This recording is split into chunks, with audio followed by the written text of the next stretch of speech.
নমস্কার বন্ধুরা, দীপার রান্নাঘরে সবাইকে স্বাগত জানিয়ে আজ আমি নিয়ে চলে এসেছি পেঁপের একটা দারুণ স্বাদের রেসিপি।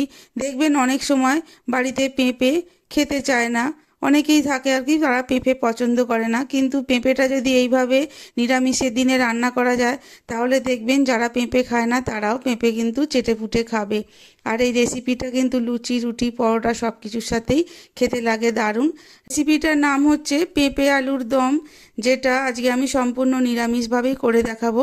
তাহলে চলুন রেসিপিটা শুরু করে দিই। পেঁপে আলুর দম বানানোর জন্য দেখুন আমি এখানে একটা মিডিয়াম সাইজ পেঁপেকে ভালোভাবে খোলা ছাড়িয়ে এইভাবে ডুমো ডুমো করে কেটে ধুয়ে রেখে দিয়েছি। আর এখানে নিয়েছি দুটো বড় সাইজের আলুকে এইভাবে ডুমো করে কেটে এগুলোও ধুয়ে নিয়েছি। আর নিয়েছি এক বাটি ভিজানো ছোলা। এবার রান্নাটা শুরু করার জন্য দেখুন গ্যাস অন করে আমি একটা কড়াই বসিয়ে দিয়েছি। আর কড়াইয়ের মধ্যে প্রথমে দিয়ে দিচ্ছি সর্ষের তেল।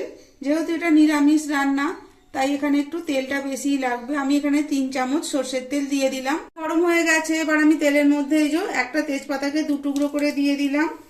আর দুটো ফাটিয়ে নেওয়া শুকনো লঙ্কা দিয়ে দিলাম। আর দিয়ে দেব দুটো এলাচ ফাটিয়ে নিয়ে, 2 টুকরো দারচিনি আর 3টে লবঙ্গ।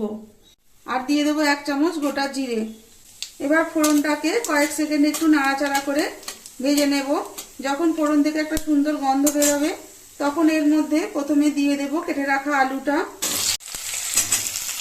আলুটা একটু নেড়ে চেড়ে ভেজে নেব 2 থেকে 3 মিনিটের মতো। গ্যাসের ফ্লেমটা কিন্তু আমি এখন লো টু মিডিয়ামে করে রেখেছি। এবার আলুগুলো ভাজা হয়ে গেছে, কেটে রাখা পেঁপেগুলো দিয়ে দেব। এবার পেঁপেগুলো আলুর সাথে আরো কয়েক মিনিট ভেজে নেব এইভাবে। এবার কিছুটা সময় আমি ঢাকা চাপা দিয়ে এটা ভালোভাবে ভাজা হতে দেব। আর ততক্ষণে চলুন একটা পেস্ট বানিয়ে নিই। আমি এখানে একটা বড় সাইজের টমেটোকে ছোট ছোট করে কেটে নিয়েছি আর দুটো কাঁচা লঙ্কা নিয়েছি।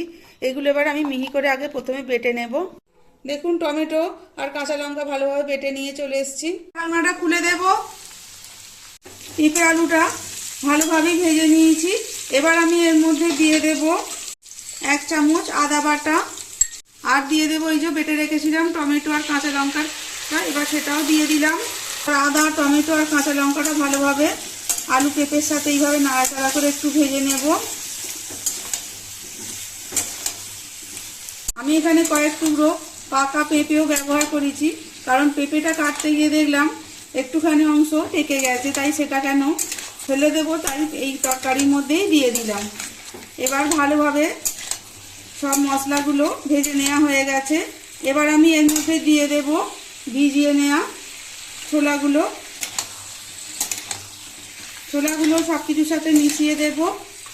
এই সময় আমি মিক্সির জারটা ধুয়ে সামান্য একটু জল দিয়ে দেব, কারণ এবার আমি গুঁড়ো মশলাগুলো সব অ্যাড করব। প্রথমেই দিয়ে দেব স্বাদ অনুযায়ী লবণটা, তারপর দিয়ে দেব জিরে গুঁড়ো 1/2 চা চামচ, ধনে গুঁড়োও দিয়ে দেব 1/2 চা চামচ, আর দিয়ে দেব হলুদ গুঁড়ো, আর কালারের জন্য দেবো কাশ্মীরি লঙ্কার গুঁড়ো। আমি এখানে শুকনো লঙ্কার গুঁড়ো ব্যবহার করছি না, কাঁচা লঙ্কাটা যেহেতু বেটে দিয়েছি বলে। আর পেঁপের তরকারিতে খুব একটা ঝাল দিতে লাগে না। এবার সব মশলাগুলো পেঁপে আলুর সাথে এইভাবে মিশিয়ে নেব। এই রেসিপিটা কিন্তু লুচি, পরোটা, রুটি সব কিছুর সাথেই খেতে খুব ভালো লাগে, তাই এটা রাতের ডিনারে বা টিফিনের জন্য আপনারা বানাতে পারেন বাড়িতে। যারা পেঁপে খেতে ভালোবাসে না তারাও দেখবেন চেটেপুটে খাবে। আর এইভাবে একটু কষিয়ে কষিয়ে রান্নাটা করলে পেঁপের যে একটা কাঁচা গন্ধ থাকে সেটা চলে যাবে। একটু সময় ধরে এইভাবে কষিয়ে কষিয়ে রেসিপিটা তৈরি করতে হবে। পেঁপে আলুর সাথে দেখুন মশলা ভালোভাবেই কষানো হয়ে গেছে। এবার আমি এর মধ্যে দিয়ে দেব পরিমাণ মতো জল। খুব বেশি জল দেওয়ার দরকার নেই, কারণ খুব বেশি জল দিলে একটু ঝোল ঝোল হয়ে যাবে।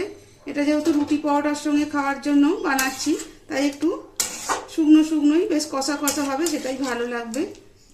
ব্যাস, এবার আমি এটা ঢাকা চাপা দিয়ে হতে দেব 5 থেকে 7 মিনিট। এবার ঢাকনাটা খুলে দেব। দেখুন জলটা ভালোভাবেই কমে এসছে আর গা মাখা মতো হয়ে গেছে। এমনিতে আমি জল অল্পই দিয়েছিলাম। আর পেঁপেটা আলুটা দেখুন ভালোভাবেই সুসিদ্ধ হয়ে গেছে। এবার আমি এর মধ্যে দিয়ে দেব সামান্য একটু চিনি। যেহেতু নিরামিষ রান্না একটু চিনি দিলে বেশ মিষ্টি মিষ্টি খেতে ভালোই হয়। চিনিটাও সব কিছুর সাথে একটু মিশিয়ে দেব এইভাবে নেড়ে চেড়ে। আজকের রেসিপি পেঁপে আলুর দম কিন্তু পরিবেশনের জন্য একদম তৈরি। শুধু নামানোর আগে দিয়ে দেবো 1 চামচ গাওয়া ঘি, যেটা না দিলেই রেসিপিটার স্বাদটাই সম্পূর্ণ হবে না। ব্যাস, এবার এটা আমি গরম গরম পরিবেশন করে দেব। তাহলে কেমন লাগলো বন্ধুরা আজকে আমার এই রেসিপিটা যদি ভালো লেগে থাকে তাহলে ভিডিওটিকে অবশ্যই একটা লাইক করবেন, সকলের সাথে শেয়ার করবেন, আর কমেন্টের দ্বারা আমাকে জানাতে ভুলবেন না। আর এরকমই নিত্য নতুন রেসিপি আমার চ্যানেলে দেখার জন্য চ্যানেলটিকে প্লিজ সাবস্ক্রাইব করে রাখবেন, পাশে থাকা বেল আইকনটি প্রেস করে। তাহলে আজকের মতো এখানেই শেষ করছি। দেখা হবে পরের কোনো নতুন রেসিপির সাথে। আর ততক্ষণের জন্য আপনারা অবশ্যই সুস্থ থাকবেন, সাবধানে থাকবেন। আর ভিডিওটা প্রথম থেকে শেষ পর্যন্ত দেখার জন্য সকলকে অনেক অনেক ধন্যবাদ।